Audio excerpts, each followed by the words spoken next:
wouldn't you know it, another video where Josh is at his computer, at his office, ranting at the camera again. Like, I should really go somewhere else and film. But y'all finna get some life advice. Not really. It's just, this video is pretty introspective and some things that I guess I wasn't expecting being my own boss. About a week ago, I decided I am in my room way too much, and if you haven't been paying attention, basically the entire last month, I did a live stream and a video almost every single day, and I was like, okay, you got 100K and you kept going for a little bit, good work, go camping. So that is what I did. I packed up all my stuff, and I really wanted to take the camera to go get some cool shots because I can work anywhere, but I told myself, no, just take a break. Just go enjoy the fresh air, because you don't even remember what that's like probably, Josh. Packed it up, I drove to the campsite, and got set up, explored a little bit, took my dogs on a walk, and then things started to cool off, sun started to go down a little bit, I needed to cook, so that's what I did, and all I could think about the entire time I was there doing those things was like, every minute that you're not working, you're missing out on this and this.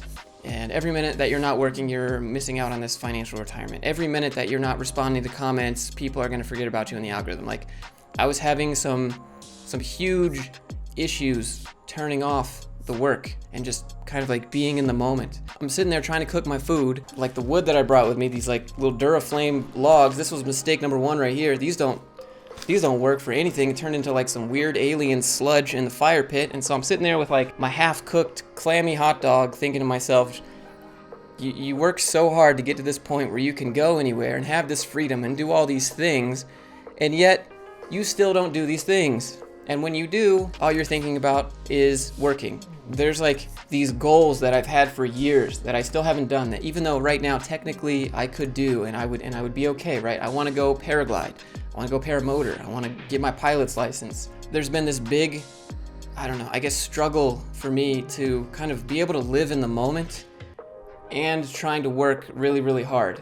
And it gets to the point where I don't end up doing either very well. Maybe this is just one of those things of being your own boss and you just need a cutoff time, and a lot of these gurus will be like, well, when you love what you do, you don't need a break. And it's like, I get that, right? But like, I should be able to turn it off. I have to have like a mission and a schedule and like a routine, or I just kind of float between the two, because I reached my ultimate goal like a year ago, was just to work for myself, and I wasn't expecting to get that as fast as I did at all. I had a mission, right? I had something to fight for. Every minute I was at work, I hated it, All I could think about when I was in my cubicle was getting away. I would wake up at 4:45, go to work, come home, worked out, taught code, made a YouTube video, made dinner. I did all these other things, and now when I've like got to the point where I could like step back, I feel bad about it. Like, I feel like I'm not doing the best I can type deal. And it's been really difficult for me to find like another mission.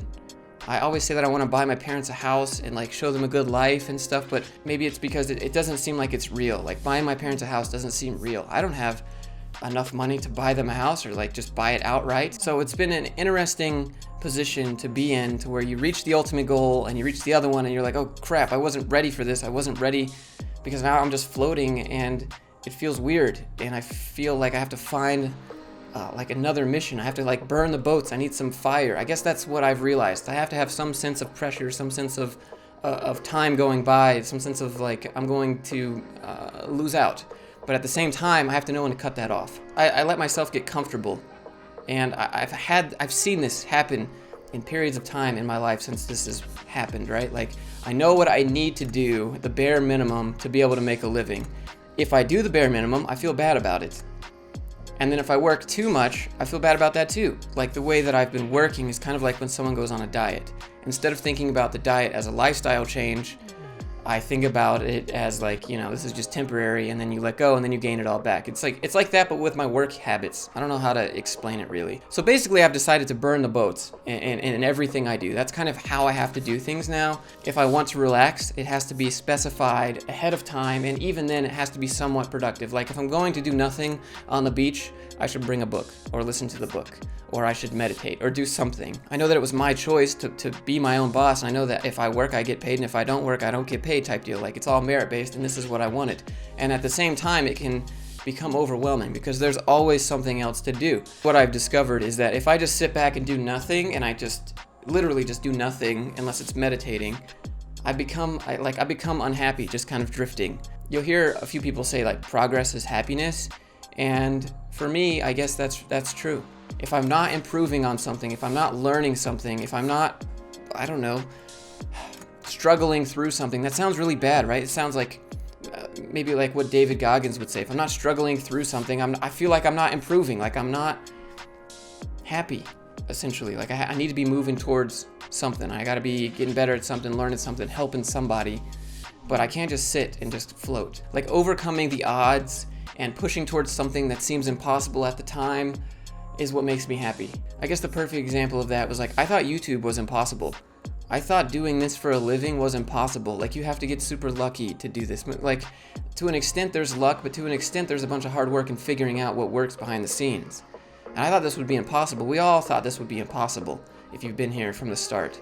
This isn't a real job, you know? A lot of people say that if you push too hard for too long, you'll burn out. Like a lot of people that know me personally, like my family, like my mom will call me, be like, you work so hard, Josh, just take a break. I know that you're working so hard, just take a break. And I'm over here thinking to myself, like, all I did was like play with my dogs in the backyard. I filmed a video for 20 minutes, I edited it, and I uploaded it. Like, some days are like that, when I just almost do nothing. It was like, you work so hard. And I'm like, no, I don't do anything. I could do so much more. And they're, like people in the live stream, you're always grinding, Josh. Like, I don't feel like I'm doing anything.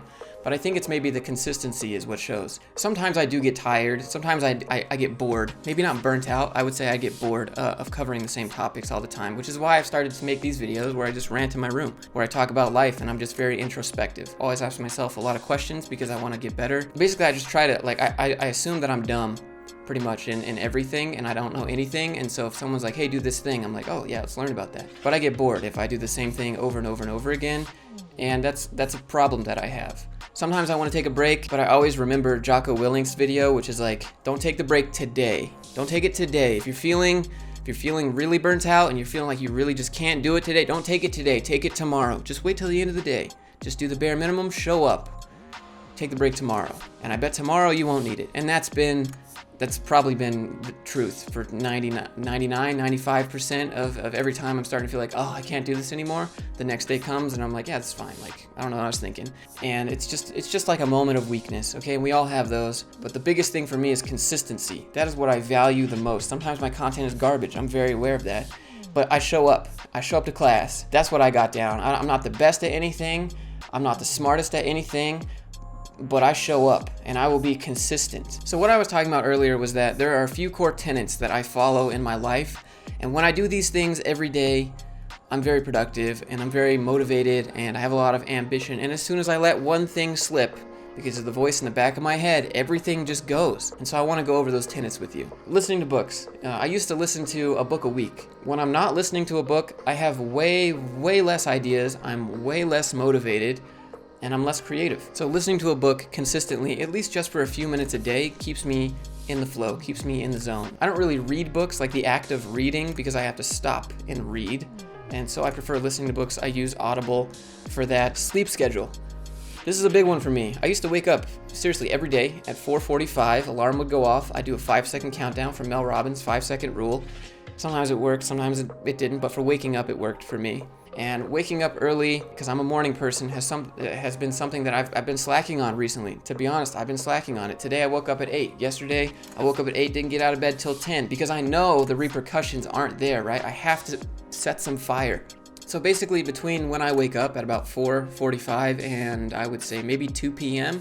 is when I can do my best work. It's when I have the best ideas. It's when I'm the most creative. It's when I'm the most motivated. Anything after 2 o'clock, I'm just kind of going through the motions. I'm trying to give you guys actionable advice here too. So like, I want you guys to be able to walk away from a video with something. That's what I try to always do with every video, or I don't make it. So for sleeping, I use an app that wakes me up when I'm not in REM sleep. It wakes me up when I'm out of it, or it tries to. It does a decent job. It's called Sleep Time. I don't have the premium version. I just use the regular basic free version, and I set my timer, and for the most part it wakes me up and I feel pretty refreshed. If I don't use it, sometimes I wake up in the middle of the night, I'm pretty groggy. Another big thing for me is working out. If I don't work out for more than 2 days in a row, I start to feel a little bit meh about things. I'm generally a little less happy. But when I'm working out, I can't just be working out for no reason. I can't just be going to the gym and showing up. And some days are like that, though. Don't get me wrong. Some days are just like, I don't feel like it, but I'm going to show up. But those are the days when I usually have the biggest lifts. Those are the days when I usually make some new record for myself. When I'm lifting, I have to have some goal. Whether that's strength, or whether that's running faster, or doing a more difficult climb, or running a longer distance. Something. There has to be some goal for me besides just aesthetics, because that just doesn't carry weight. So another thing that I do, I just like, bear with me here, because a lot of people are like, that's a lot of woo-woo, like heebie-jeebie stuff, Josh. It's not. So a big thing for me is meditation and gratitude, and I'll have these moments where I'm good for a week or 2 weeks or a month, and then I just stop. And I don't know what it is that is so difficult about just stopping what you're doing and sitting down without any noise, without any phone, without anything, and just breathing. Just breathe in, breathe out, try not to think anything. It's a lot harder than you think. I use an app for this. It's called Insight Timer. Again, it's a free app. I don't use Headspace or any of the other paid ones. I'm not a big fan of like the whole woo-woo, like ujjayi and like your different chakras and stuff. Like I don't really vibe with that. That's not my thing. So meditation for me is literally just trying not to think and just focus on breathing and just being in the moment. Another big thing for me is gratitude. I know it sounds cheesy, because I thought it was cheesy too. But when you start off your day just trying to be appreciative for what you have, it really changes how your day goes. And that sounds like some motivational video you would watch on YouTube. I'm not gonna sit here and pretend to be like this guru that's just like, gratitude and meditation fix everything. Just law of attraction, just believe the money's coming. Like, I don't buy that either, okay? It works for me in the scenarios where I obviously take things for granted, or I'm just not thinking about the little things that I really enjoy, like sleeping with the window open, or my hairline, the fact that I still have hair, or the fluffiness of my dogs, or watching the leaves fall from the trees because fall is coming. I also keep a journal. And again, I'm not gonna say it's some magical fix. Everyone's like, just keep a journal, it'll change your life. And I'm the most skeptical person about these gurus and these woo-woo things and like law of attraction and all this stuff. I'm the most skeptical person out there.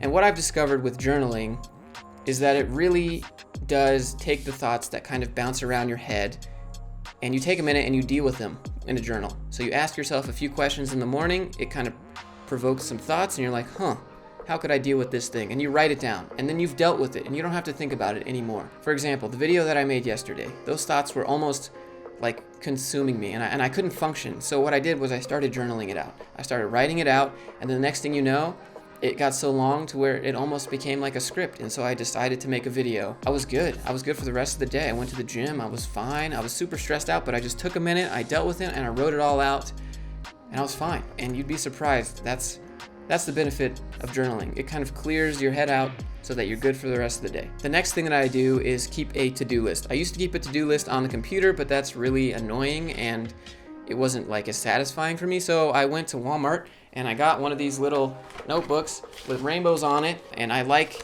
crossing them off. Get a nice sharp pen, one of those good satisfying pens, write down everything, and you cross them off. If it's something super long term, I'll put it on the computer. But generally on my day-to-day, like respond to email, do this, check on this, make this, change this. Like, I like crossing those off. I need that tactile feel, and the computer just didn't do it for me. If you find yourself carrying over tasks that you're not doing every single day, put that on the computer probably, or just stop procrastinating and get it done. So that's how I work for getting things done immediately. One of the major things that kind of throws all of this out the window is creative flexibility. When you make videos, or when you're in a creative field, inspiration strikes. And sometimes you have to take that inspiration and roll with it. So sticking to a schedule directly to the schedule, do this for exactly 15 minutes, just doesn't work. It just doesn't work, especially when you're making video content. For me, when I'm passionate about making a video, it comes through and you guys see it and you guys appreciate it and you guys are like, you're so real. And then sometimes I just have a video idea and I'll take a note of it, and then I'll just do it the next day when I don't really have anything that I'm feeling passionate about that day. And you guys see that too, and the views show it. For example, sometimes I'll make a list of corporate cringe examples, and when I'm making the list, I'm so outraged and I'm so upset that no one should have to tolerate this stuff. And then the next day, because I'll spend some time getting a list together and organizing it, the next day I'll come back and I'm like, I don't I don't really see what the big deal is, because I'm not in that same space emotionally. And you can kind of fake it a little bit, like by doing some jumping jacks, doing some push-ups, getting pumped up, like what actors do to get into character. It doesn't always work. Another thing that I've kind of had to balance was new skills, new categories, new topics, new things that I want to do and showcase and see if I'm even interested in, which is hard to do because you know what you've built your audience on, but at the same time, you have to keep growing, and that's scary to do. Everyone's like, just keep making corporate cringe. That's the only type of content you should make. That's the only thing that you should ever do forever. I don't think that's good for anyone to do overall. Like if I wanted to, this is what I would do to have a successful YouTube channel for me. Interview videos. And if I couldn't get any real interviews, I would just fake interview videos. But I don't. They're all real. Or I would just continue to make corporate cringe and just go down the niche. Or I would just do resume reviews and portfolio reviews. And I would just do those 4 videos every single day just for views and just for ad revenue. And then I would just float on that. But like, I need to be pushing myself. So it becomes about balancing the return on investment. And it's really easy when you are working for yourself to let return on investment get to you. Everything becomes about like, well, what do I get back if I do this thing? For example, that's the big reason why I film these videos in my room. I could go outside, I could go drive up the mountain and film and set up and bring my lights and get all this stuff, but like the amount of work I put in versus the amount that I get out of it just isn't there. There's no sense in doing all these meme edits and all these swoop-de-doop transitions and all this B-roll and stuff because no one cares. Balancing passion with what you like to do and the return on investment is the hardest thing possible because you want to do both. So that's been something for me that I've kind of had to balance. Sometimes I'll just make a video because I want to make a video about it or showcase something and no one watches. Or I'll spend forever making a video. No one watches. People say you need to start doing quality over quantity, Josh. Well, who gets to decide the quality? No one gets to decide the quality until I release it. Quantity doesn't really matter. Some videos I spend 10 minutes on and they do hundreds of thousands of views. Some videos I spend 4 hours on, 20,000 views. It doesn't work like that. Figuring out the pattern of what works while you're pursuing new topics and new categories for me has been, it'd be real easy to just default to what works. And I don't want to do that. For example, I know that I've wanted to make gear reviews. I'm kind of a gearhead. I like camera gear, I like film stuff, I like editing and VFX. And I've wanted to make gear videos for a while, but I know that my videos aren't going to come even close to what like MKBHD can do or what all these other dedicated channels can do. Do I branch out? Do I try it? Do I say, hey, here's what camera you need to get started with YouTube? Maybe. Would that work? I don't know. It's something that I think about a lot, but I'm hesitant to try. I've thought about making vlog type of videos, documenting learning how to paraglide, documenting getting my pilot's license, documenting exploring with my dogs, right? But there's 2 things I lose with that. The frequency of being able to post, the actionable advice I can give in that, because who wants to watch someone else live life unless someone's living this crazy adventurous life? So balancing all of these things together has been really, really difficult for me.